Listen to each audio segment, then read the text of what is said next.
All right, everyone. So again, I'm Christina Fogy.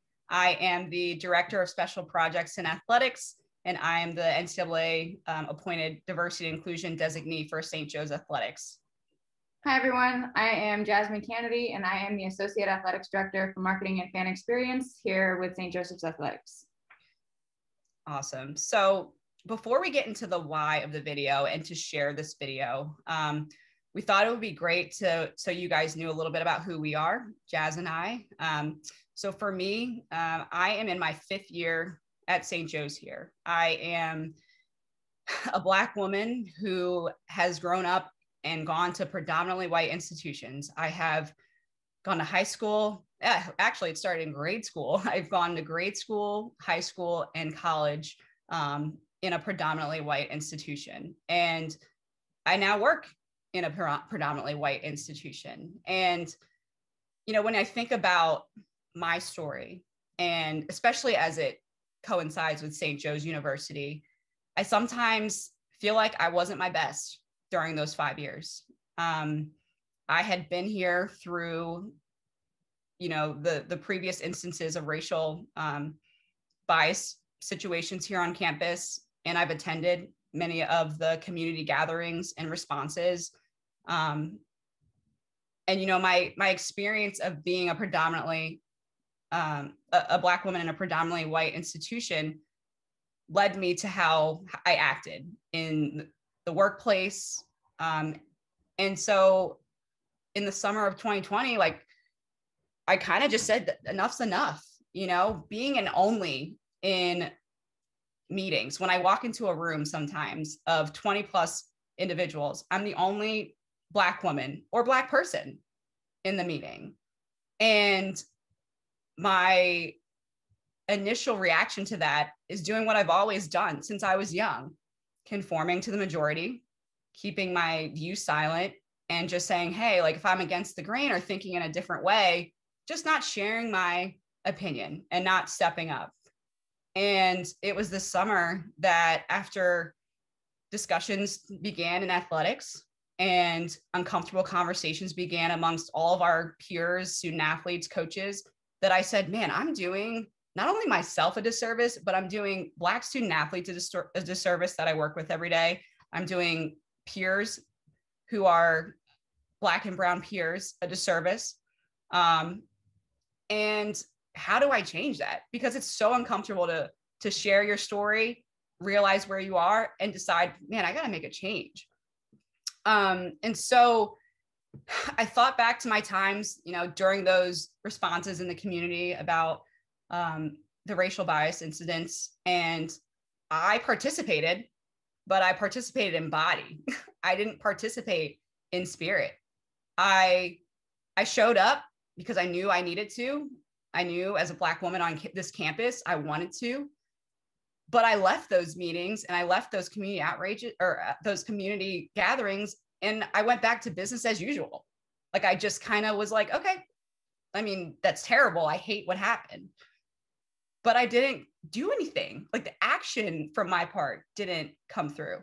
And so in the summer, when Director of Athletics came forward to Jasmine and myself and said, hey, we want you guys to start leading diversity and inclusion initiatives. At first I was like, man, am I qualified for this? Like, you know, like, what does this look like?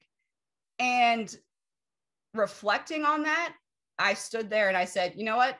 I got to be better. I got to change. I got to stand up, because it's not about me right now. It's about this department. It's about the university. It's about getting everyone moving in the right direction. So that's my story as it coincides with St. Joe's University. It's literally understanding where you are today, but that doesn't define where you'll be in a year or in a month or in 10 years. And so it's okay to say, hey, this is not, I'm embarrassed by where I am. Like, I don't know how to help. I don't know much about Black Lives Matter or any other movement or, you know, LGBTQIA rights. But that's okay, because the first step is having that open and honest conversation with yourself. So that is partly my story. And Jazz, if you want to take over and share a little bit about yourself. Yeah, absolutely. So my experience, both Fogy and I were former student athletes. And I also, the school that I went to was a predominantly white institution, but once I got into the professional field, I have only been here at St. Joe's. This is my second year, but I've been working at Jesuit institutions for the last 6. And my experience mostly has been, I mean, unfortunately, at every school that I have been at, that I've worked at, there have been, and even played at, there have been incidents of racial turmoil or uprising, if you will, that have taken place. And I was different from Foggy in the sense that I was not shy about speaking up. I was not quiet. And I was also not someone who has really ever let anyone get away with, getting away with making statements that were a little bit microaggressive or saying something that, is deemed offensive or that could be deemed as racist or discriminatory. I've always been the person that spoke out. The issues that I have run into are twofold. One, I've always been seen as an angry Black woman or an angry Hispanic woman. I'm mixed. I'm half Black, half Puerto Rican. So I've always been kind of thought of as someone who was, or perceived as someone who was an angry Black woman when I did speak up and when I did have something to say about the injustices that I saw being done. Or two, people would say, oh, that's great that you feel that way, but who else? Which then lends to the problem of other people not necessarily speaking out for whatever their reason was. And so for me, it's been a struggle, and not that I am happy in any way that the recent incidents have happened. But what I will say is when they did happen, Athletic Director Jill Bodensteiner did reach out and said, hey, one, how are you feeling? Are you okay? What can I do? And I sent her back a simple text and I said, I will not work at another institution where we let this slide. I don't want to, again, I've been working in Jesuit education in the different athletic departments over the last 6 years, and every single school, save for this one, has kind of walked over these sorts of issues and really hasn't. They've done a lot of talk because it was popular at the time to talk about it or to say something, or on social media to hashtag or to make your screen Black, or it's been popular. But then once the popularity kind of died off, the movement died off as well. And so for me, it was extremely important that, we not only did these things in the moment when it was popular, but that we continued the conversation for afterwards. And we fortunately, Foggy and myself, have been, under the leadership of Jill, have been able to run with what it is that we've been able to create here. And it's been great. I think it's kind of shown our diversity, and it's shown the different areas where we can be better, but it has taken a lot of awkward and uncomfortable conversations. And that truly is where we and everyone needs to be comfortable. Everyone has to be able to look at themselves and say, and hold themselves accountable for whether it be their inherent biases or just things about themselves that maybe do keep them from participating in these sorts of conversations. And so in the spirit of this day of dialogue, we wanted to create a video. I'm kind of segueing here into the why of this video, but we created this video that would essentially allow our diversity to show, that would allow us to be able to show everybody this is a subsect of athletics and what our student athletes are dealing with, the different cultures that do exist within our department, and this is where we can be better. And you'll see in the video that, each kind of person that we've selected has a different story, has a different background, has a different way of thinking, or a different history and how they are doing life here on St. Joseph's campus that is different from your own. It's different from my own. And so I really hope that the takeaway from this video, again, in trying to keep this video as short as possible, because we had a lot of great content, I cut out a little bit of the fluff pieces. So I want to preface it by saying, what I cut out were a lot of the pieces that were like, we love St. Joe's and we, really appreciate being here at St. Joe's. We cut it out, not because I didn't think it was important. It is important, but for the sake of this being Day of Dialogue, I wanted to make sure that we were hitting on the points that are going to address the Day of Dialogue. So as you're watching this video, just know all of these kids are beyond thankful to be here on this campus and be playing with their teams, and they love their coaches and their teammates. But I want to make sure that we are able to, that you guys are able to see our student athlete stories, so that we can have awkward and uncomfortable conversations about where we are and where we want to go.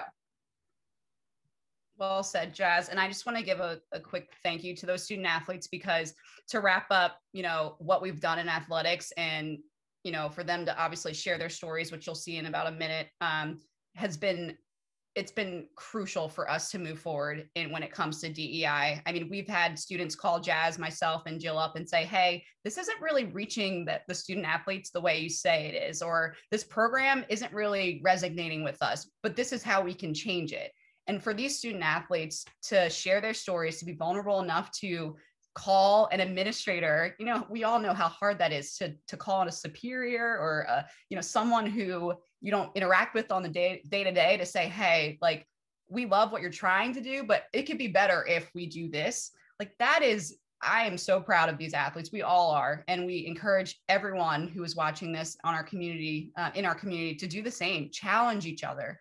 And so with that, we're gonna share this video, and it's about 25 minutes long. So we're gonna share it, and we'll reconnect and regroup after and share our takeaways.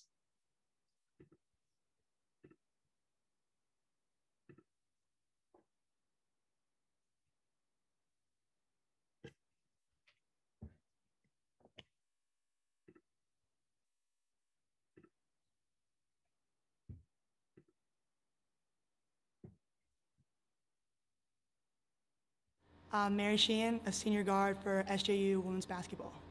I haven't really experienced many biases. I grew up, going to schools that were predominantly white, and I was around a lot of people of the same religion as me, who looked like me.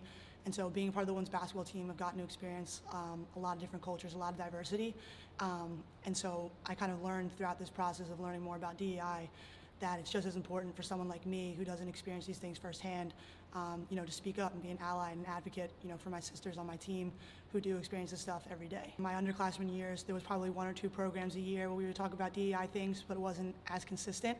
And then starting this summer, it's really just kind of blown up, and it's become a part of our entire culture on my team and St. Joseph's Athletics. So it's a #1 priority and something that's on the top of our minds all the time. As we can see this year, we've really stepped up and answered the call, I think, in terms of embracing this topic as our own and all of our own issues. But it can't end here. It has to be something that doesn't end in this year, this school year, this semester.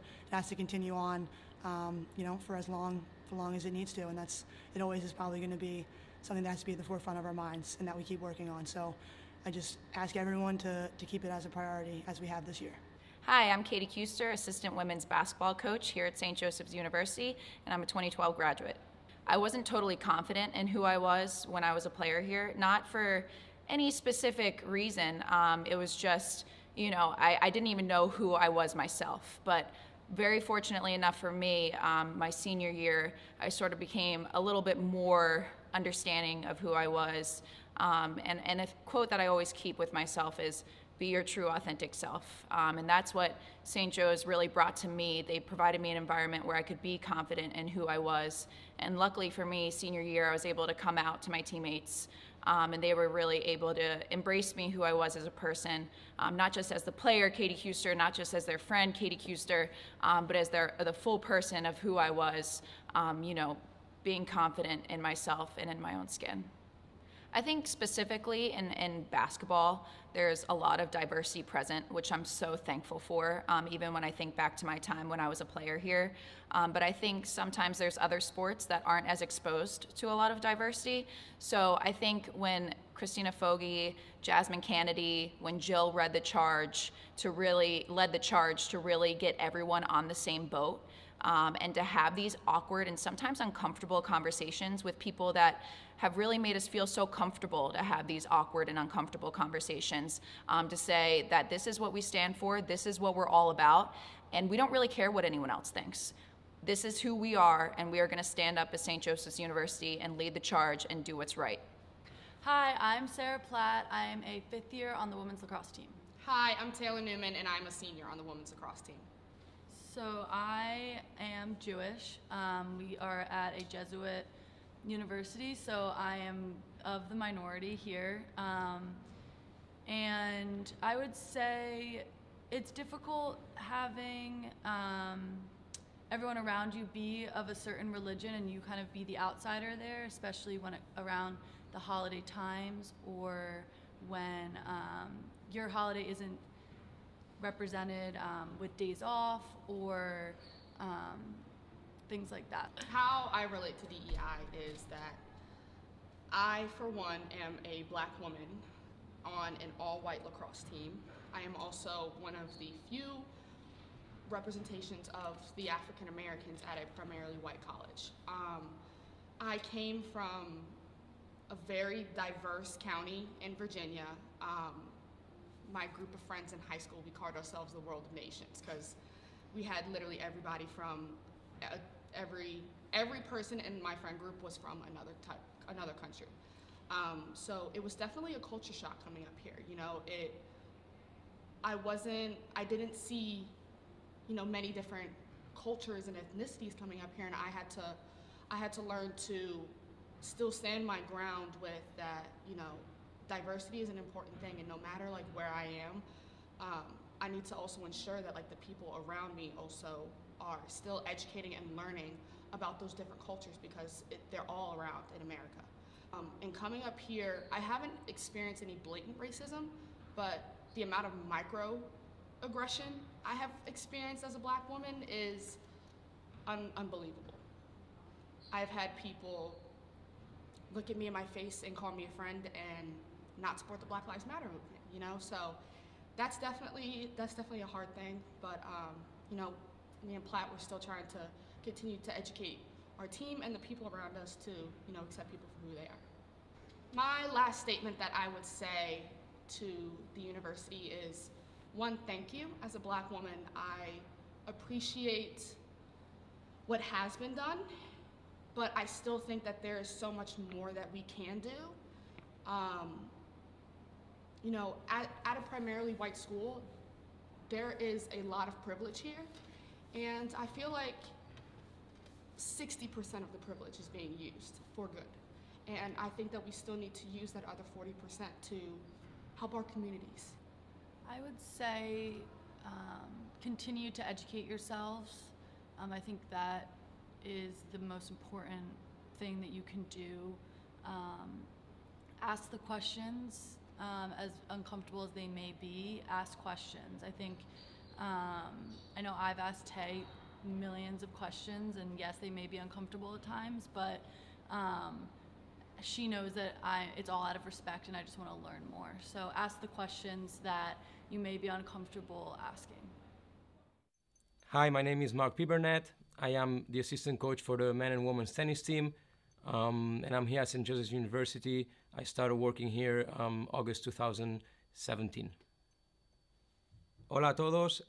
Solo quería agradecer St. Joseph's University por todo lo que están haciendo cuando alguna cosa pasa y no hay justicia social, inclusión, la diversidad, y todo lo que están haciendo en los departamentos y en el conjunto de los estudiantes.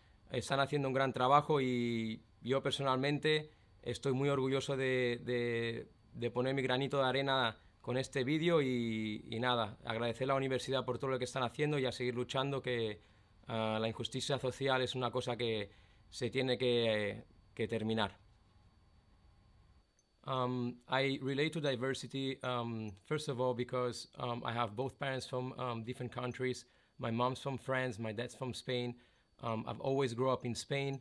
That's where we've been living with my parents. And we own a business, which is a tennis club, and we live in a very touristic place, which during summer and vacations, we have a lot of people coming from all different parts of the world.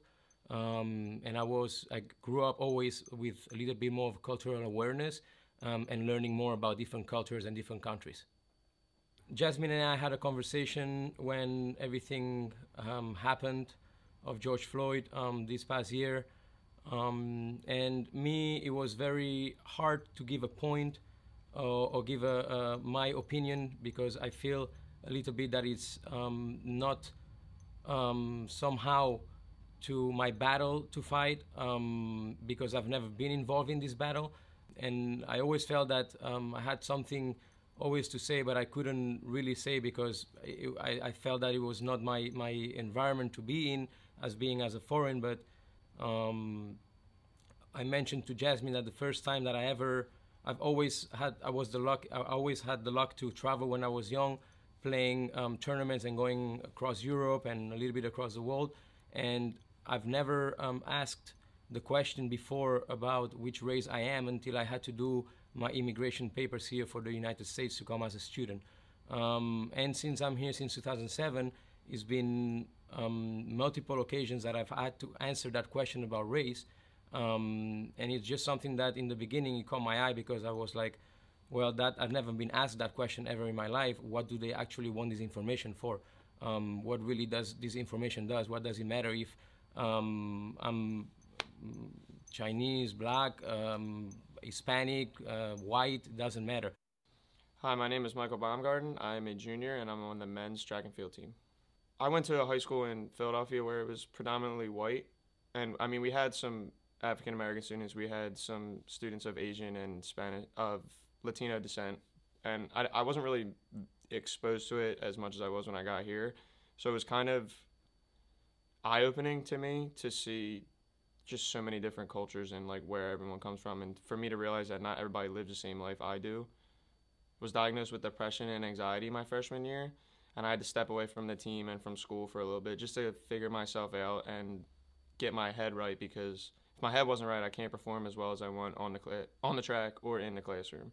Yeah, so when I did get diagnosed with depression freshman year, I was a little hesitant to tell people, but like after a couple of days, I was like, you know what? There's no sense of hiding it. Like, if you have a problem with a bone or with an organ, you know, you go to the doctor and you get it fixed. Well, it's the same mentally. If you have a brain problem or if something's not going right upstairs or you're just not feeling 100%, well, then you need to go to the doctor. You need to get help for it. It's the same with any other type of injury. So once I started thinking like that, I was like, you know what? I'm not going to hide this from my teammates. I'm not going to hide this from my coach, because it's not going to help me in the long run. And just something about mental health real quick, especially for males who are in athletics, it's not anything to be ashamed of. It's not a problem. You're not tough. You're not strong for having mental problems or mental issues. It's just another thing that you have to deal with. Hi, my name's Ryan Dow. I am a junior business intelligence major. I'm on the track team, and my events are the 400 meter and the 400 meter hurdles. So diversity to me has always been weird. I come from a half Asian family, so my dad is Vietnamese. He came over in 1975 as a refugee, and my mom grew up in a pretty poor coal town in like central PA where it's majority white. So I kind of in the home had some diversity. And when I think about diversity here at St. Joe's, I think a lot of people probably know that St. Joe's honestly isn't a very diverse campus. But I think we are trying to take steps in that direction, which I think is a really positive thing. I've mentioned that my dad was a refugee. My dad came over from Vietnam in 1975. It took him 6 months to get to the United States. He had to take multiple flights, stayed in multiple countries. When he came to America, he first had to live in Arkansas for a number of months. Didn't officially move to Pennsylvania for about over a year after he left Vietnam. So I think that the issue of refugees cannot be understated. A lot of what ICE was doing at the border of the U.S.-Mexico border was disgusting. I can't believe that we even let any of it happen. I like the fact that my dad was able to grow up in a refugee-accepting country. The fact that we even have to, say like we do accept refugees, we don't accept refugees is kind of hurtful to me. But I mean, I've seen my dad get passionate about it. When my dad talks about the stuff that happens at the U.S.-Mexico border, he gets really, really upset. And, it reflects on me, too. So I think it was in 1970-something, Jimmy Carter signed this act called the Vietnamese Refugee Act. And it basically allowed millions of refugees from Vietnam to come into our country safely and securely. And I think about that, the tone of that sort of bill and the tone that the previous administration took on like refugees, and it made me, really upset, really anxious, really angry at the time. because, you know, these people, they have their own stories. They're not bad people. They don't want to come to this country causing distress, cause harm. They just want to look for a positive experience. And I can't thank this country enough for, you know, providing my dad the opportunities it did. But at the same time, I wanna, you know, be the voice, you know, extension for him, because now, at least within the past 4 years, it seems that our stance for, you know, acceptance, and especially accepting people who have come from very, very difficult conditions, I think that we need to be more considerate of that stuff. Hi, I'm Lexon Livingston. I'm a grad student on the baseball team. So I've personally been able to relate with DEI. Just being a black person on campus, I've kind of had to find my way, navigate through being at a predominantly white institution, and it's been interesting. Obviously, the sport I play in baseball, it's not the most diverse sport, and I've kind of figured out how to navigate through that within baseball, and been able to take that throughout campus. So what's made it difficult is just not seeing people that look like you. It's kind of comforting to know that you have someone that looks like you, someone that's been through similar circumstances, similar situations. And when you go to a predominantly white institution as a person of color, you kind of get lost in that. You don't see a lot of people who have been through a lot of the same things. So when you do find those kind of people, when you do find people that you can relate with, it definitely makes it a lot easier. So what really started me getting involved in these DEI committees were the incidences that happened last year on campus.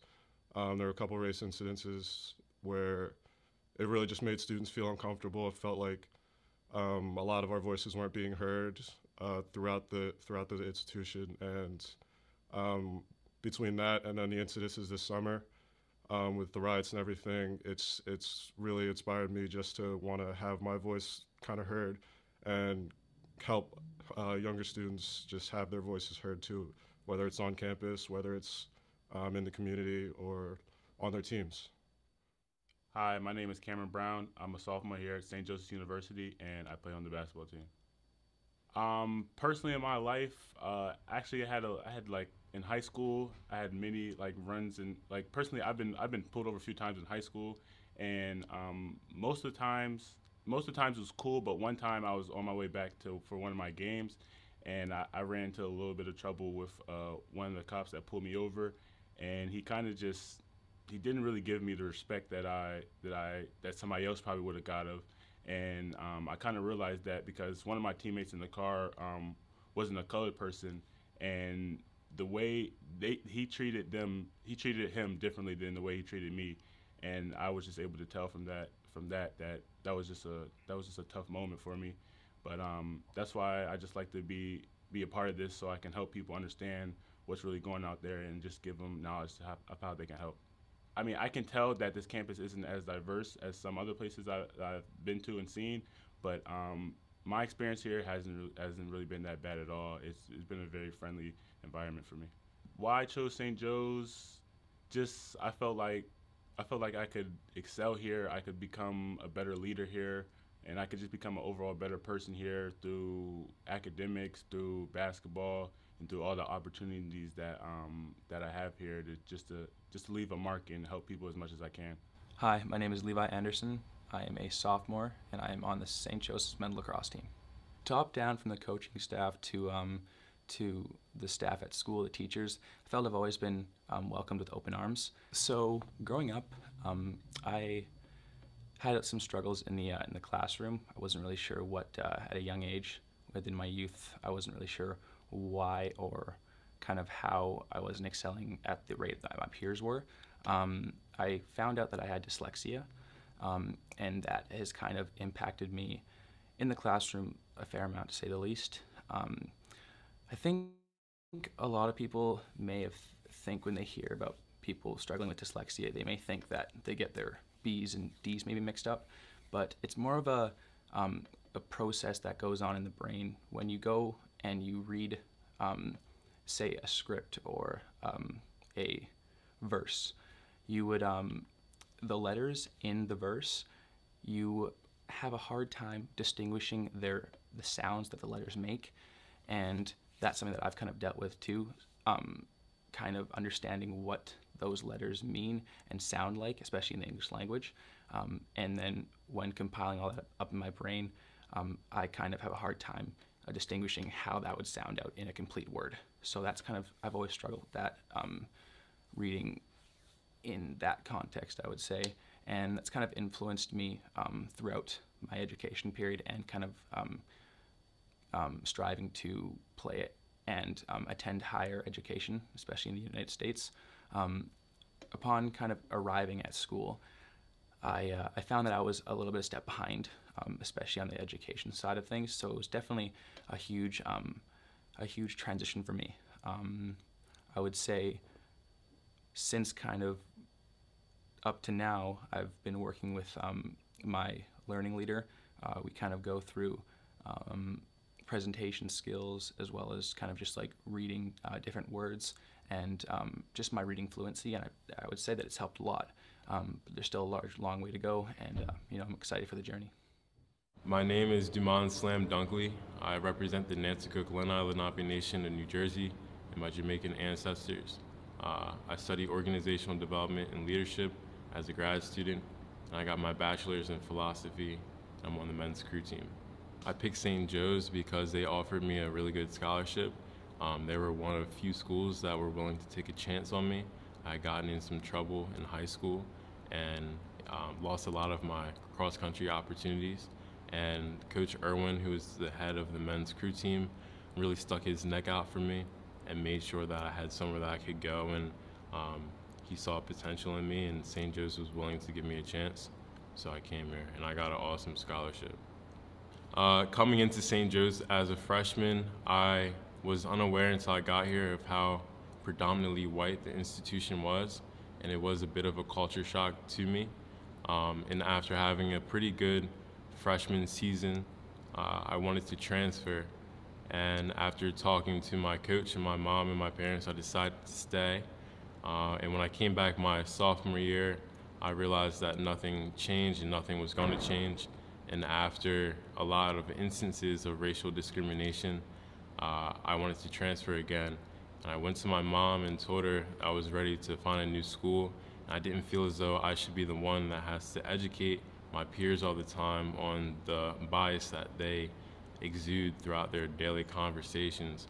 And she told me, if not you, then who? So that spring I gave a presentation to my team on white privilege and consciousness. And that summer I was asked by Jill Bodensteiner to give that same presentation to the entire athletic community here at St. Joe's and the staff and the athletic administration. And it went very well. You can kind of see the discomfort in the crowd. I had both black and white students laughing out of uncomfort, most likely. And I think that is a natural response, because when your perspective on the world that's been so solidified up until this point in your life is challenged, the lifeboat that you cling on to is taken away from you. You're scrambling to find something to latch onto. And out of that, I think, comes discomfort and anger, and that's the feelings that I was getting from the crowd. So to continue that conversation, I started writing in the Hawk. I wrote articles on how genocide is perpetuated through United States celebrations, including Columbus Day, obviously, Thanksgiving, which is a celebration of the Pequot genocide in New England, and then also how Native women are fetishized in Halloween through costumes, and how that perpetuates missing murdered Indigenous women. And then I joined as many clubs as possible to try to continue to spread an Afro-Indigenous perspective around campus. And once the BLM movement started, I started to realize that a lot of my peers were being overwhelmed by the media and the hate and the misinformation that was being provided to us. So me and another Indigenous friend of mine from Hawaii started Setting the Tone, which is a panel discussion that speaks on injustice and tries to raise the consciousness of our peers. And at this point in my life, I'm continuing that work. I'm getting ready for law school, to create radical change and to face the climate crisis and ready my peers to help me. The hawk will never die. The hawk will never die. Go Hawks. All right. Wow. When I first watched that video, literally, I just kept saying, wow. Like, I am so thrilled for the student athletes and administrators and coaches who were involved with this video, because as Jasmine said before we started and hit play, like, these stories are so different, and we needed to hear these stories. And we needed to hear them from the individuals themselves, because, you know, hearing Slam talk about his situation, you know, with wanting to transfer not once, but twice, and remaining on campus to be a leader, to educate others, because like his mom said, if not you, then who? Like, that is powerful to hear Mary Sheehan talk about, you know, she's come from a privileged situation and she recognizes it, but she loves her teammates. And out of the love of her teammates, who are Black and brown teammates, she has stepped up to be a leader in our department when it comes to diversity and inclusion. And to hear so many of the stories, I could go down the line. But this is an example of why, you know, when you're in your friend circles, when you're in your departments, when you're, you know, in student-led organizations, allow others to be who they are and allow them to share their stories. Because hearing these stories and hearing, you know, just one by one, I took away something from every single story of how we can be better in athletics. And they might not have realized that's how I was taking their story, but I was so inspired by each and every one of those stories. It got my mind turning about how we can be better. And that's what we want as well, on top of being authentic to who we are, but we want to inspire change. And so, yeah, my initial reactions and just my takeaways, you know, personally from that story, as an administrator, as someone who is helping to lead the charge with DEI, is like, wow, we need more of these stories. Like, we need, that's like Jazz said, small subsect of athletics. And these stories are all across campus. It's not just within our athletics department. It's, you know, administrators, it's faculty, it's staff, it's students, you know, in Campion, it's everywhere. But we just have to provide the platform and the opportunity for everyone to live their true and authentic selves. I agree. I mean, I helped to create this video, and I was saying, wow, while I was creating it. Again, I think when we first did the edit, the video was like 40 minutes long. So there's even more content that we cut out that that we did not leave in. But I think, to Fogey's point, I think part of the reason why a lot of these student athletes felt so comfortable to come out was because they know that we are on a mission to actually make change. And I think, you know, in a lot of places, there's a lot of talk, right? This day of dialogue is great, but this day of dialogue honestly means nothing if nothing is done after the fact. You know, I think, and even for me, it's hard to speak up in an environment when you know nothing's going to change. I'm going to say this, but nothing's going to change. I'm going to tell you my story, but nothing's going to change. So I think what's made it better, easier for these student athletes to be able to come to athletics administration, or to be able to sit down and speak with me very candidly in something that they know is going to go out to a larger mass of people, is the fact that they know that Fogey, myself, Jill, we are on a mission to make sure that not only are the student athlete stories heard, but that we are actually going to implement initiatives that are going to create the change that they want to see. And that we are going to support them. That not only, you know, and in that support, that is saying, I hear you. You know, showing up is one thing, but the action behind it is what says, I hear you. You know, what resonated with me the most would be probably Mark Pibernat, men's tennis coach, or one of the tennis coaches. His part about saying, you know, I never really spoke up because I didn't feel like the issue pertained to me. And I know Fogey and I have heard that multiple times from a lot of people who say, well, I don't have that experience. That's not my background. That issue doesn't pertain to me. So I'm not going to say anything. And I think that's the issue. That's part of the issue. I think what the phrase that was used was, well, I need to educate myself. And in the world that we live in today, where, knowledge is not only power, it's right at our fingertips. And you have the ability to go listen and watch and read just about anything. And so, the question that I would have is, what are you reading, watching, and listening to? If you're only reading, watching, and listening to things that are in your background, that are part of your history, that are not going to expand your knowledge, that are not going to expand, your horizon of culture, then maybe let's take a look at that and see what it is that you can read and watch and listen to that is going to give you a different perspective on cultures that you're not necessarily familiar with.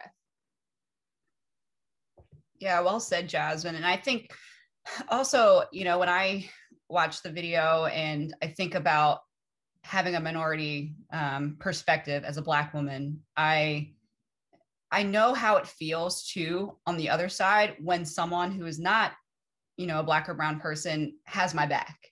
It feels amazing. And the reason is because I have, which I shared in the beginning of this, a defense mechanism to assume that's not going to happen, And so what would St. Joe's look like if we all could have each other's backs in whatever way is needed, and we had the safe space and the opportunity for everyone to come forward without judgment and just say, this is who I am, and these are my opinions. This is how we're all going to work together in order to move this university and this athletic department in the right way.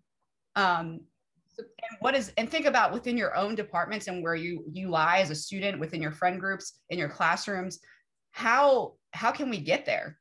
Because we talk about all of the uncomfortable conversations we've had. This started back in June of last year. It took a whole 10 months to lay this foundation. It's not easy. And that's a great, I didn't mean to cut you off, Ogie, but that's a great segue, because we did have a question that came in. And the question is this: a few people in the video discussed the discomfort that people can experience around discussing these topics. How can we leverage that discomfort to make sure people are learning rather than dismissing the message because it's uncomfortable? And so one thing that I'll say to that is, one, like I mentioned before, having action, and that's going to take time, right? That's going to take time to build, but having action behind it. There have been places where I've been, yes, I'm vocal, but there have been places where I've held back because I know that no matter what I say, it's not going to matter. No one's going to change anything. No one's going to care. That's one. But two, active participation, smaller groups. I think that was one of the things that we were told, because we tried to kind of hold this massive student athlete discussion, and the students got back to us very candidly. It was like, that's not going to work. We need smaller groups. And so smaller groups with people who they're comfortable with, so that you kind of, you're not in an uncomfortable, you're not starting out in an uncomfortable situation. They're in a comfortable situation. But then being honest, having someone that can be there, that's going to be honest, that's going to say, yeah, that answer that you just gave, that's not a real answer. You have to have somebody that's willing to facilitate those conversations, that isn't afraid to challenge the belief system. And not in a way that knocks anything else, but in a way that instead opens up dialogue, right? We're talking together about this. I'm not talking at you. We're having this conversation together to get to a place where I don't necessarily have to agree with you, but I can understand where you're coming from, and I can respect that. And the same goes the other way. And so that's probably, and again, it's going to be awkward. The first couple of times you do it, it's supposed to be awkward. But what I'll say is, and this is what I say to almost anyone that I have this conversation with, where you feel uncomfortable, and maybe not you, person who's asked this question, but to anyone who feels uncomfortable in this sort of situation, if you feel uncomfortable, how do you think I feel? Every day when I walk into meetings across campus and I'm the only person with brown skin, it's really, I'm used to it. So it's not uncomfortable anymore, but it's a really uncomfortable situation. And for a lot of our students, for a lot of our Black and brown students who are going to be graduating and going off into the professional world, where, and I can attest to this, I went from a world where, I played basketball, so it was all Black and brown, to a world where it was predominantly white. It's difficult to make that transition. And so, you've got to just be able to have the awkward conversation. Just start it. It's going to be awkward at first. And don't be afraid to look, I put myself up for vote here. Reach out to me, reach out to Fogi. I'm more than happy to help. But try in some instances, putting yourself in someone else's shoes, you know, oh my gosh, I feel uncomfortable having this conversation. Think about me. How do you think I feel? And taking that stance, it kind of should be like, okay, like, yes, it's awkward, but that's gotta be the new normal. If we're gonna get past this hump of all of the, you know, monstrosities essentially that have happened in society because of misunderstanding different cultures and different people and where they come from. Yeah. And I think a great example in the video as well was our two lacrosse teammates where Sarah Platt was like, I just like asked the question. She said that she asks Taylor questions all the time when she's trying to learn. And that's okay. I mean, it honestly, especially now that we are, like Jasmine said, we're on a mission in athletics to be a more diverse department from top to bottom. Ask the question. It's okay to not really know what to do. But we encourage you to, when you find the answer out, when you hear and you have the discussion, now you can't go back to, I don't know anything. And so that's not to deter anyone from asking questions. That's just for us to keep moving forward. It's building blocks.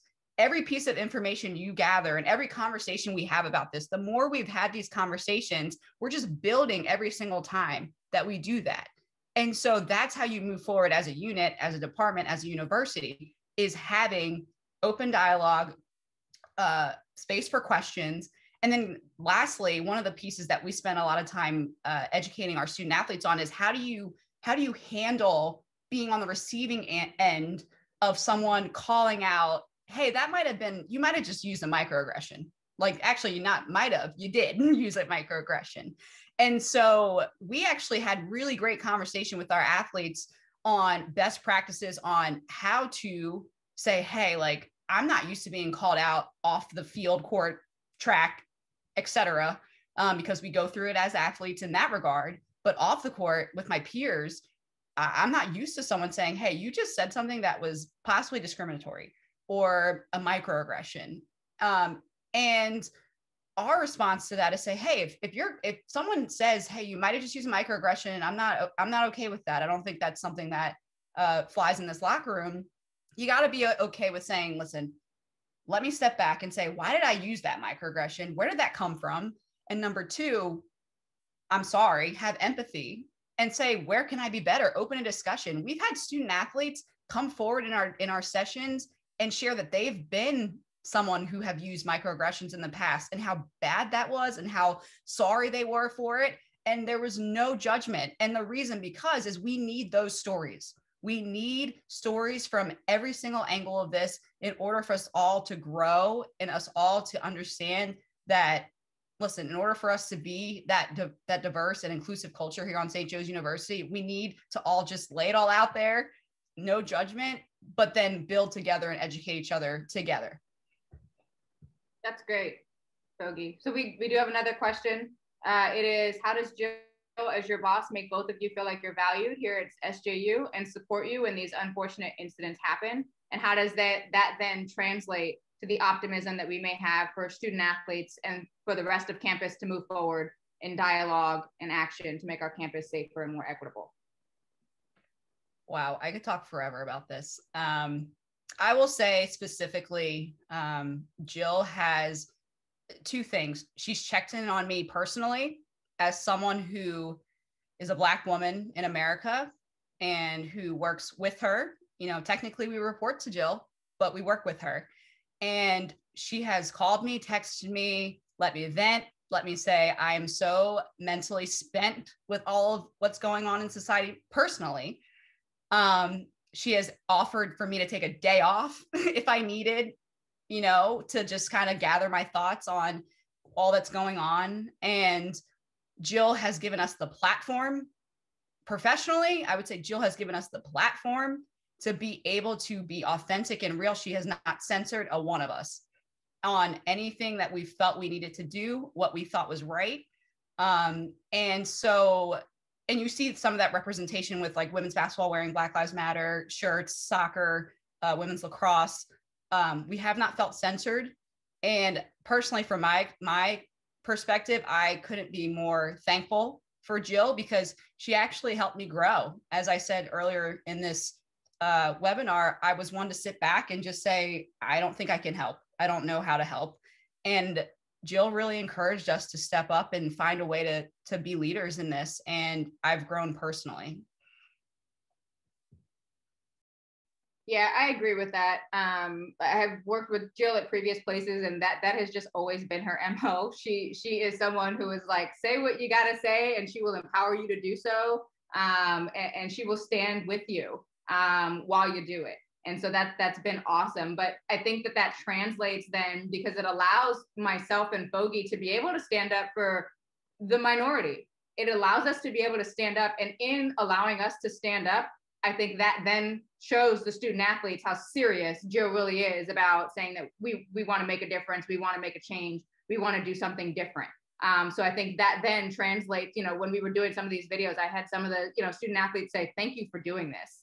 We've done it on a couple of other fronts as well, but, the student athletes appreciate it and they see what we're doing, which I think then hopefully, as everyone's kind of seen this video, we'll transition on the university side too. I mean, yes, we've done a lot of this with student athletes, but there's also, we've made a point to say, hey, like this also needs to take place on the hiring front as well. When the previous question was, how do we make these uncomfortable conversations, easier? Well, one would be being able to speak with someone who looks like me, right? I think back to my student athlete days, there was one person who was African-American, who was in the department that I could speak to. No, there was nobody else of color that was there that I knew. And so not only on the athletics department side, but for the university as well, my challenge would be, what are we doing to make sure that we're bringing in Black and brown skinned people of different genders, different backgrounds, to ensure that, if something does happen, we can point them, I would say nothing's worse than being the token Black person. I know I've definitely been the token Black person, folks. Yeah, I know that you have. But what I will say is, again, for those of us that are willing to say, hey, like, I will speak with this person, it's comforting as a student and as a student athlete to be able to know, okay, I can go to Jasmine Kennedy. Okay, I can go to Christina Fogy.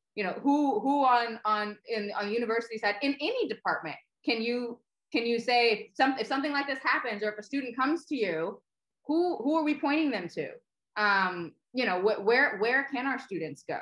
So that's kind of how I feel like we can make this work for the greater good, hopefully. Yeah, I completely agree. And I think it's a segue. I don't see any other questions that came through, so we'll kind of wrap this up. But I think my biggest hope for everyone who is watching this, it doesn't matter if you're in athletics, if you are in Mandeville, if you're in Campion, if you're a student, administrator, is that we are authentic to ourselves first. So have that real reflection period about, like, where am I right now and where do I need to be? And number two, we are that way whether we are on campus or whether we are at home with our families and our friends, because I really encourage to not clock out when you leave day of dialogue today, or when you leave campus to go home for Thanksgiving and you're around maybe potentially a group of friends that are all one ethnicity. I encourage you to have those reflections with yourself to say, hey, how can I make a change when it comes to diversity and inclusion? Be authentic to who I am and be that way all the time. Because I tell you what, I am motivated and inspired by our student athletes, and they have inspired me to walk the walk, not just talk the talk. Like I had mentioned earlier that I was attending things in body, not anymore. Like I am here fully body, spirit. I along with Jasmine, we have these discussions as much as we can to say, how can we continue the conversation? It's always on our minds to say, how can we continue this conversation in athletics, even when competitions are back, even when things are blooming with the spring coming and our minds go elsewhere at times. We need the conversation to keep going. And I encourage everyone who's on this webinar to really, really reflect on how they can do the same.